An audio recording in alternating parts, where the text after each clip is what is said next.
Kibi nnyo nti ate Honorable Muhammad Ssegirinya agenze wabula ng'ate omukulu Bobi Wine atuuseewo ku ddwaliro era abaddeko ne byatugamba byenjagala muwulirize naye nga mukwana welcome to my channel. This is Patricia's latest. Make sure that you subscribe, like and share. Tap the notification bell obere ng'ate ofuna notifications bwe nteekayo ekipya ku eno channel. Katulabe ate Bobi Wine kyagamba.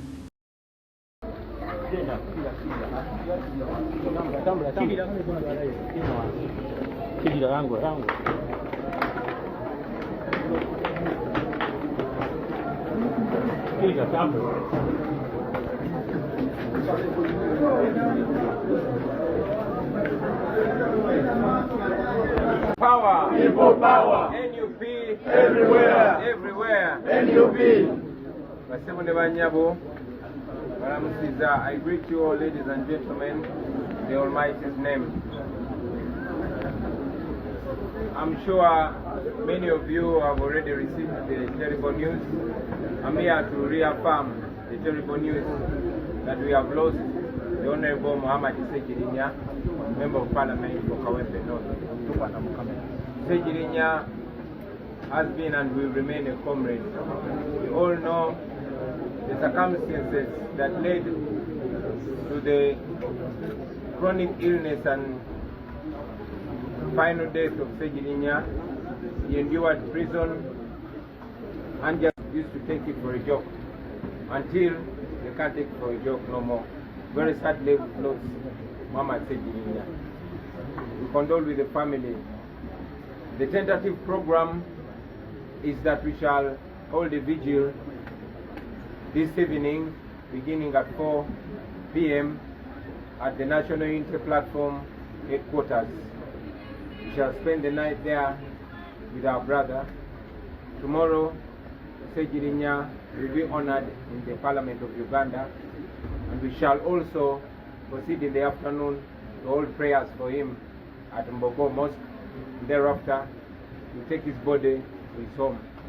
Burial will be tentatively Sunday in Masaka, as requested by family. We understand that Muhammad Ssegirinya, he was a devoted Muslim and we respect the Muslim religion. However, his family has requested the leaders of his religion to allow his relatives, brothers and sisters to fly into the country, and many of them are flying in on Saturday. That is why they've requested that we bury Ssegirinya on Sunday. Abawagizi ba Ssegirinya abamwagala ababadde akiikirira naffe bakulembeze banne Mukama tusaba musaasire byonna byamusobako omwoyo gwe agulamuze ekisa ebisigadde tunaba tubategeeza inna lillahi wa inna ilaihi raji'un.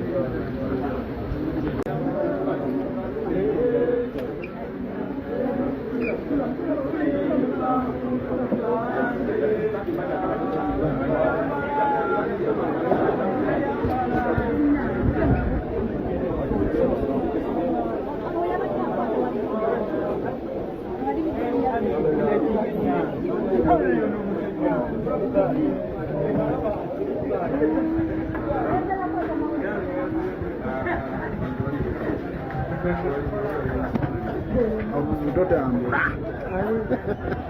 Choka tu mmoja. Bora. Kazi wao. Sasa kwa vile Siko.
abakulembeze bagenda kwogera ku programu eddako engeri gye tugenda okusiibulamu omwagala abangi Honorable Muhammad Ssegirinya linda kati ne bamupa tugenda genda ali mu conference room era we tugenda bagenda okuba twesingira wabwe tuva wano wawe tudda kati omubiri gukyali mu mochale tugenda kukwasa funeral service esooke gutereeze bulungi ebiddako byonna programu engeri gye tugenda omwerekeramu bwe tuva wano byonna bagenda byogera ali mu conference room.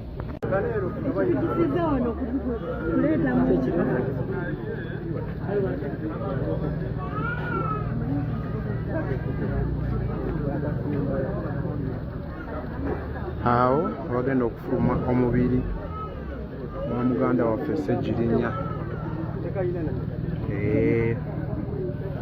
Goberera jakuba ofuna ebisingawo kweno page. Obulamu kubanga mu mbeera y'obulamu ffe tusaba nti Allah abanga akuwadde second chance mu bulamu suka ku ssaawa 9 ez'ekiro weegayirire Mungu era byonna byoyagala bajja bikuwa. So bannamawulire twale information eno nga bannakawempe temukaaba bannakawempe temubaako bye mukabo mubaka mulamu office emmotoka ambulance zikyakola zisoose ne zijja nga zimanyi zizzaayo ate mubaka ezo kyo tukivumirira emmotoka zikyakola amalwaliro tusubiranga bano nga weebali tugenda kubanga tugakola ki tugaddaabulula mu mbeera efaanagano bwetyo.